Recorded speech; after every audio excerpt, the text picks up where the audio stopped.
And so, the average everyday dude turned himself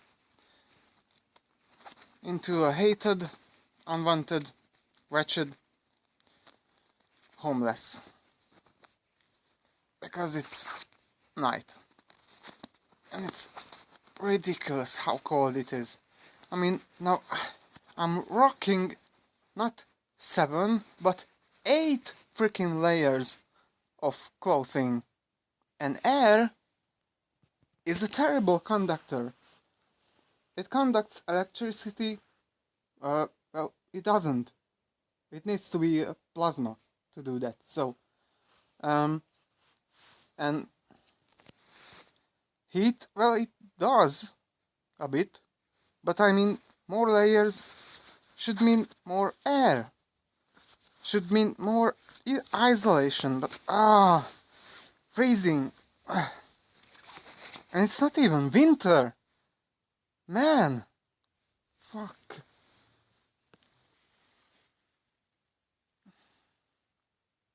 I'm so screwed. I'm supposed to get up early for either the doctor or for the job interview. And I mean, whichever comes first. And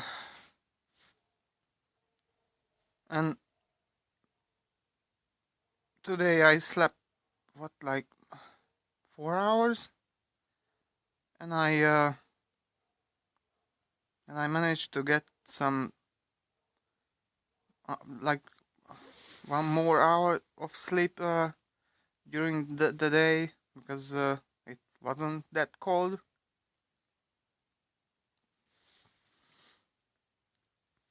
And I'm barely living with 5 hours of sleep.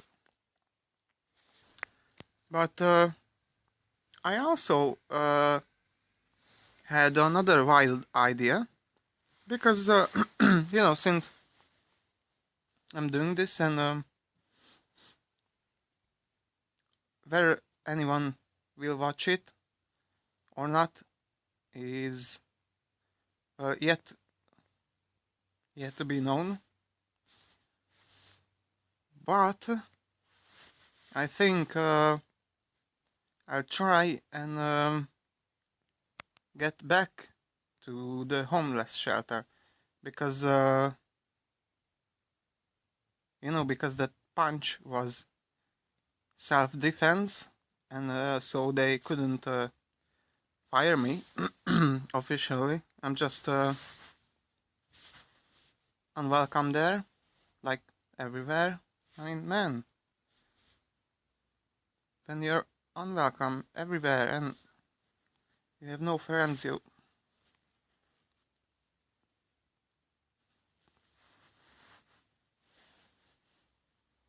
really need to stop and start thinking what you're doing wrong.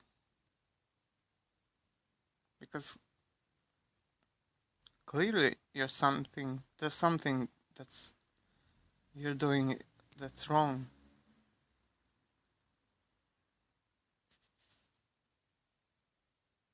I just don't know what. No idea.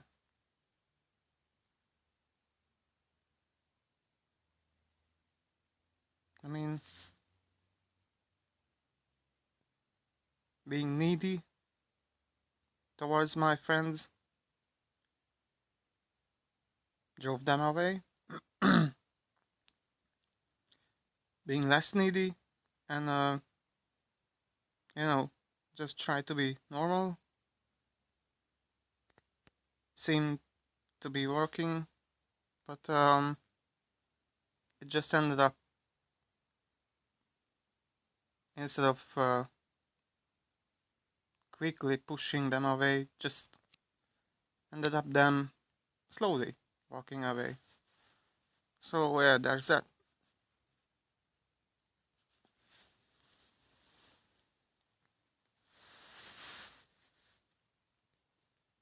Maybe I'm just fucked beyond repair.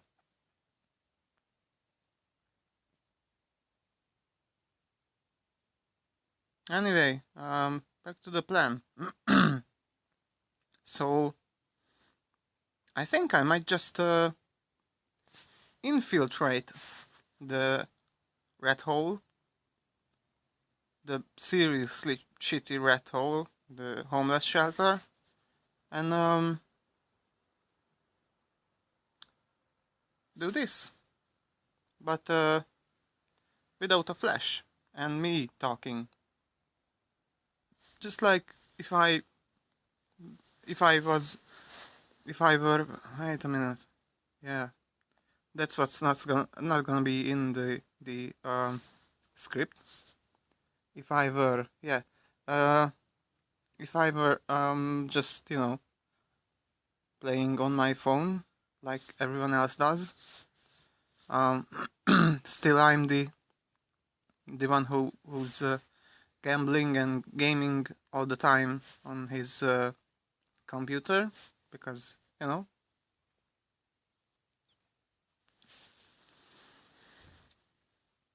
because of reasons.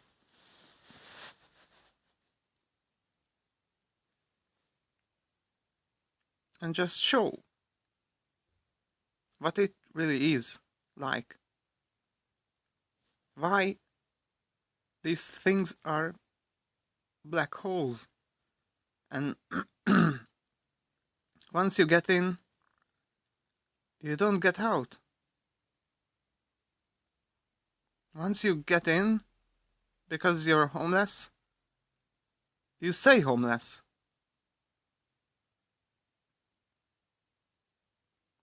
You just slip further. Become an alcohol addict. Because, you know, you don't need freezing cold to have to drink. I mean, I don't have to, it's a choice, but you kind of get the point. There are other things. So, there's no cold. Okay, fair enough. But there's misery. There's hopelessness. There's sense of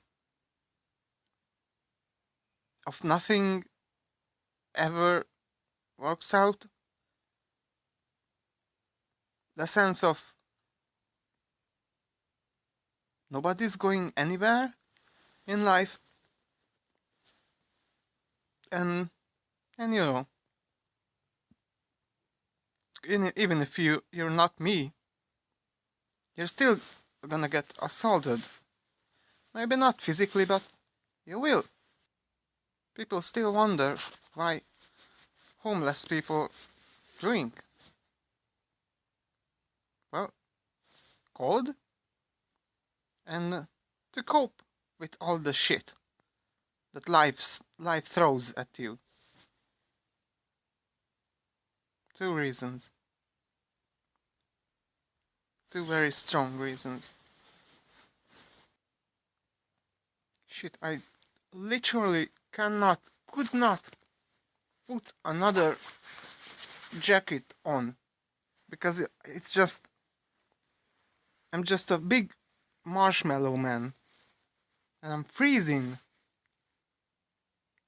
How is that possible?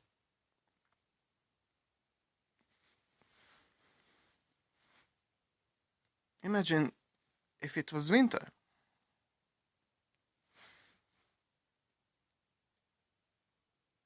You know how I survived winter? Like the first time, the very first time I got locked out by my biological father, and I had nowhere to go. I worked, and when winter kicked in, with the money I bought a space heater, and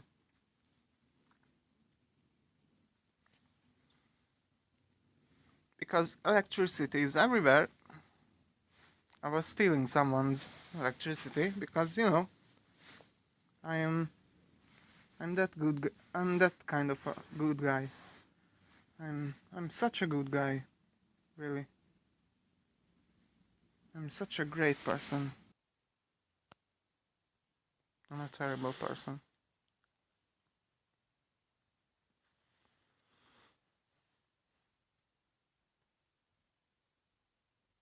And about he and she, not the language barrier. I always mess up. I think I'm just gonna stick with him and he. That's what English does. You know, he who lives by the sword dies by the sword, and not he/she who lives by the sword. No, not that. Just he. Um, but in this case,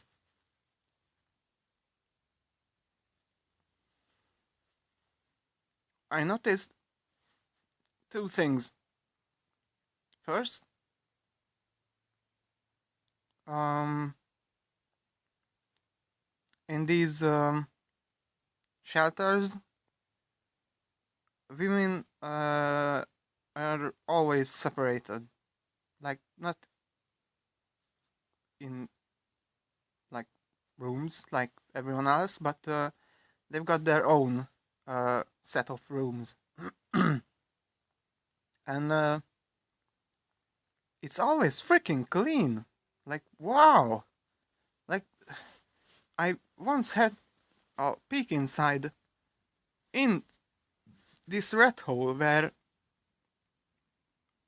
even the cleanest people have their bed sometimes undone because sometimes I don't do my bed, but women, they had flowers and all that. It looked comfy and welcoming. And second, there are not a lot of female homeless people.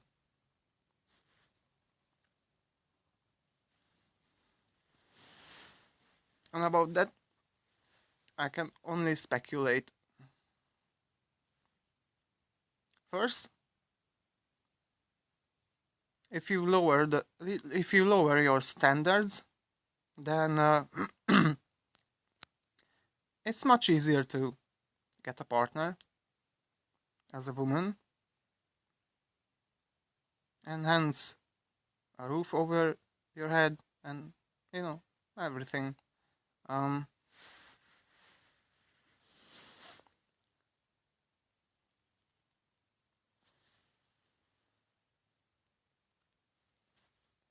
or I don't know, maybe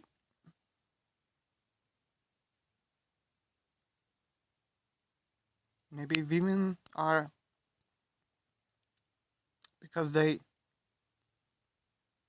it's a fact, scientific fact, that they pick up on nonverbal signs and emotional cues better than men usually. Maybe they can just sort the mess in their brain better. I don't know. I don't think that would be the case, but it's a possibility. I mean, most psychiatrists are female.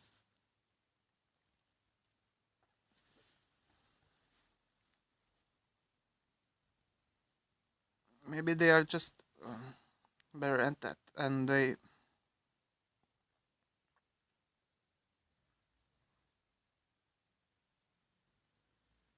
could just sort. If they are messed up in childhood, they can, I don't know, maybe they can fix it better. I don't I don't really think that's that's got a huge percentage of possibility. I would say 30%, but you know, it's possible.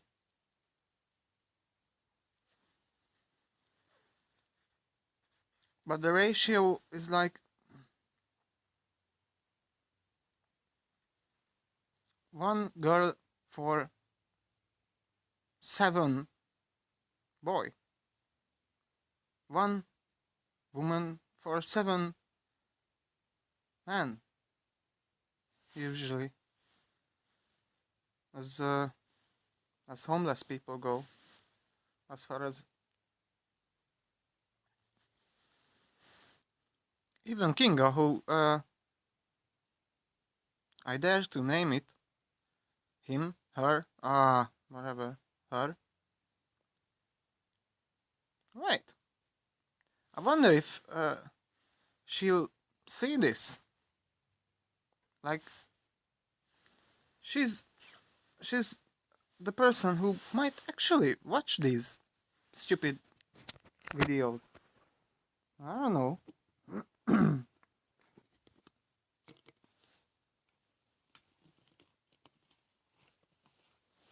If you're watching Kinga,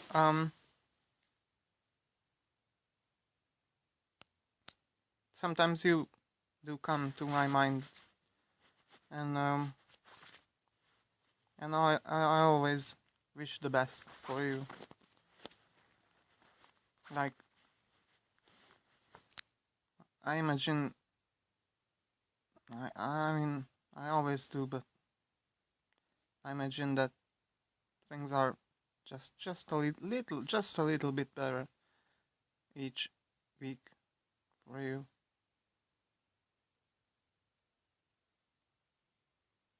And don't give up. You know, don't be like me. Let me be the anti-example. And also, if you could drop me a call or a text that you're alive and well, or anything, or not, if that's the case, unfortunately, then you're more than welcome to do that. Yeah. Man, mental health is I just realized mental health is the most expensive type of health. Like, your bones not being broken, nothing compared to a regular, average, everyday depression. And if you've got no other choice, and you gotta convert physical health to mental health, then it's expensive.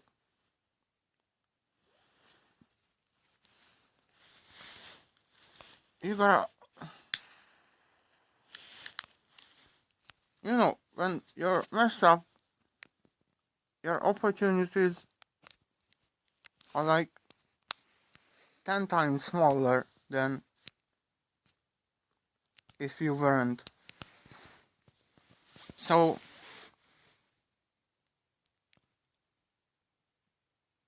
ten times less chance to get a proper job, you know, a job that doesn't drive you crazy. And so you work and you convert your mental health to money, and then you convert your physical health to mental health to some extent.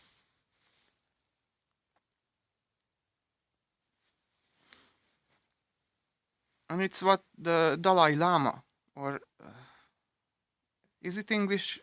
Is it just the Lama? Anyway, said when he was asked, what's the thing that he's most baffled about. And he said, I'm trying to quote, that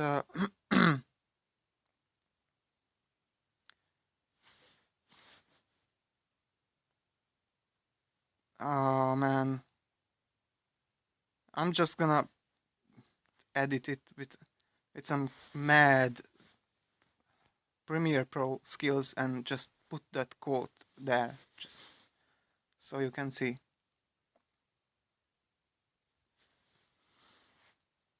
And he's right. We're doing that in the Western world.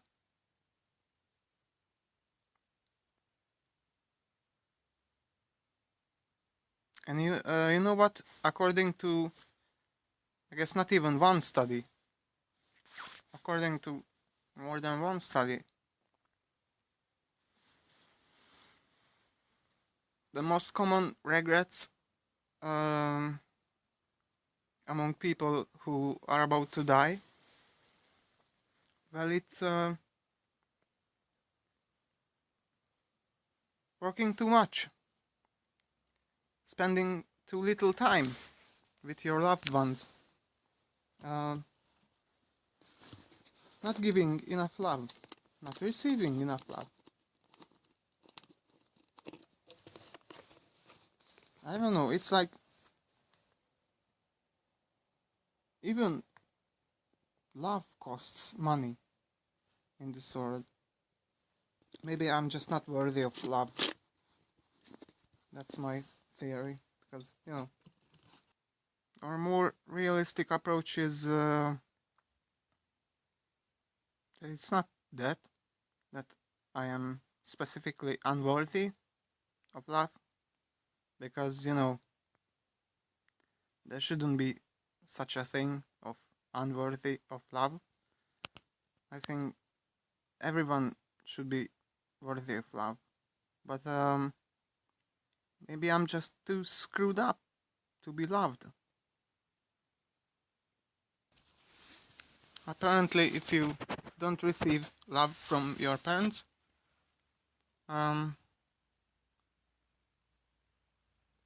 you won't. Or maybe, I don't know, I'm just a special snowflake and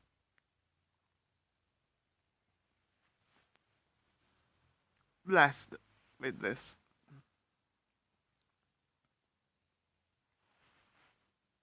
Because I was a bad kid. Like a really bad kid. I remember.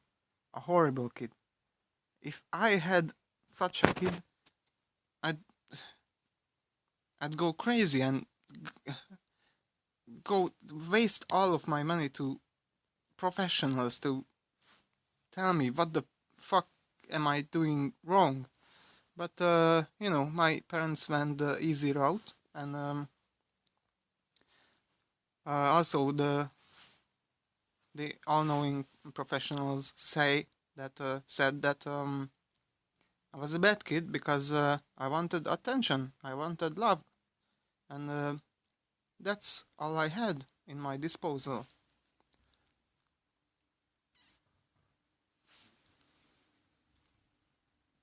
And it just made things worse. I just became less loved, and it's a vicious circle. I mean, attention, I did get, yeah, a lot of physical attention. I used to love Christmas.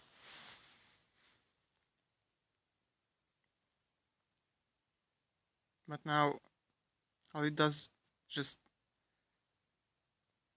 you know, to me, Christmas isn't about the Christmas tree or snow, um, or anything like that, or gifts.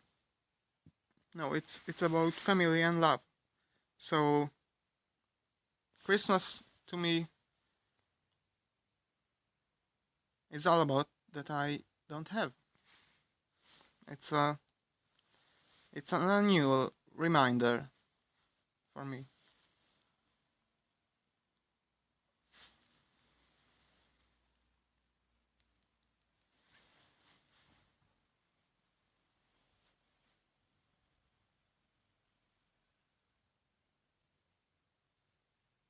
I'm hoping the smoke will show up, because at least that will look good. I mean, usually smoke or haze or clouds look good on camera.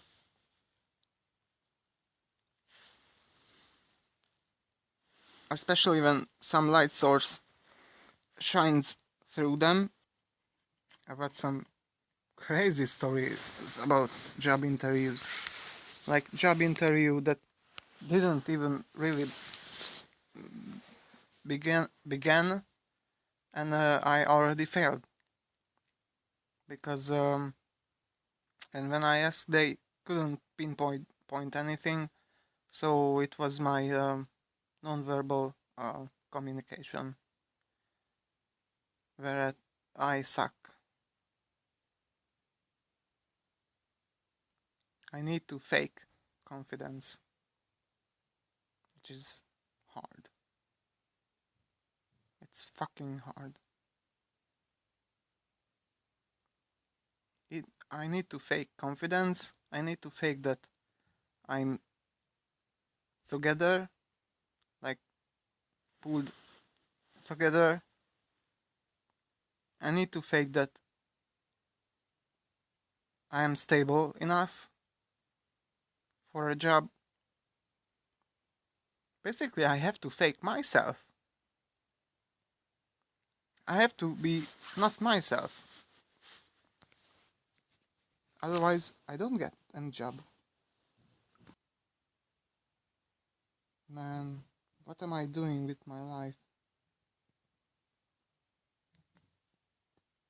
I used to be the one who despised smoking. Like so much so that I remember this funny story when I was really into, saving the planet. At the time when Captain Planet, that I was really into in elementary school, saving the planet and everything, even before global warming and global climate change was a wide known thing. It was a thing, obviously, scientifically, but not a well known thing. And we had a very great teacher, Giske, um, a math teacher. We loved her. I loved her, and she was a smoker. And one time I gathered my classmates together because surprise, surprise, at elementary school I was not just extroverted. I was more of a leader person. So I leaded people, my classmates, my friends, into some crazy things. Very crazy things, like burning a rubber tire. And oh man, so I organized them and made this transparent in Hungarian. This won't get that word. So this not propaganda. This this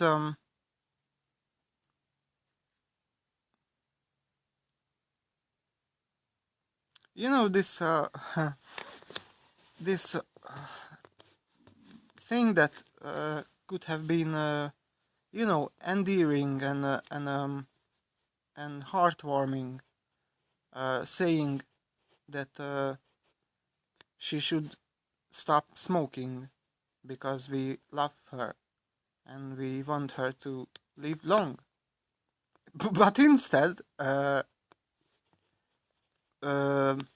directed everyone to write all over the blackboard, like that was a big blackboard, and with two foldable ends, so we folded that,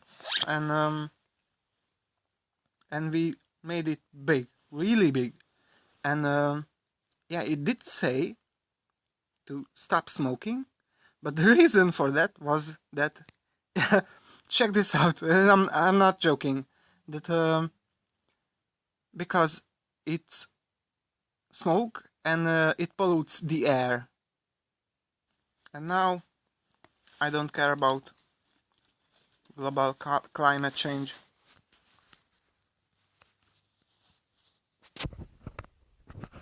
I was also one who cared about politics and wanted to make a change.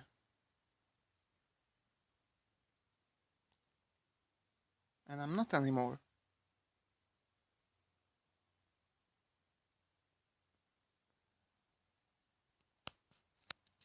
I would rather escape Hungary like a coward than to try and, like, with 95% chance fail to make an actual change. So yeah, shout out to A. I was doing that. I respect you more than you would think.